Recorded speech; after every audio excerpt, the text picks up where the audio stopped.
بسم الله الرحمن الرحيم الحمد لله رب العالمين.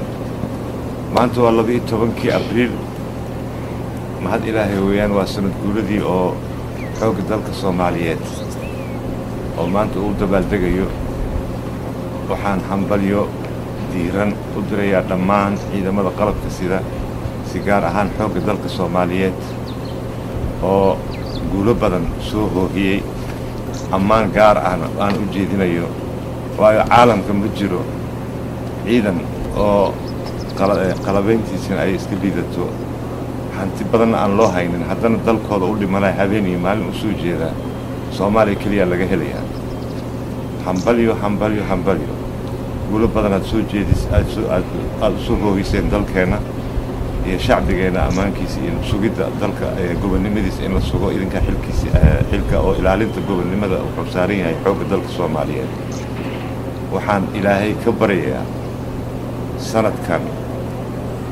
sanadkiisa sanad guurada oo noo xigta sanadka dambe 1914 in dalkoo dhan oo gacantiina ku jira gobonnimadayada aad soo celiseen ilaahay ina gaarsiiyo.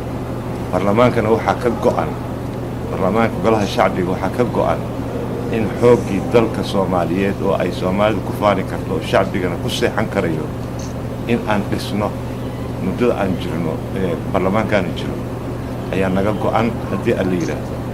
hambalyaan idin leeyahay waxaan idinku duceynayaa in marka dunyadii aakhiradiin ilaahay idin suubiyo.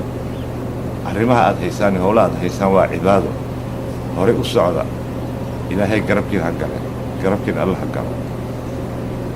magaca golaha shacbiga Soomaaliyeed iyo shacbiga Soomaaliyeed guud ahaan ayaan hambalyo diiran idinku soo jeedinayaa. ilaahay jannadii intii ka dhimatay ilaahay jannada ka waraabiyo. intii noolna waxaan leenahay halganka meeshiisa ka wada cibaado weeyaan dalkaaga badbaadso gobonnimadaada badbaadso waa cibaado. tallaabadaad qaadaanba meeshii aad maraysaanba ogaada in sabaabta idin qoray aad iyo aad mahadsantihiin. shacbigana waa idinku diirsaday hawsha meesheeda ka wada.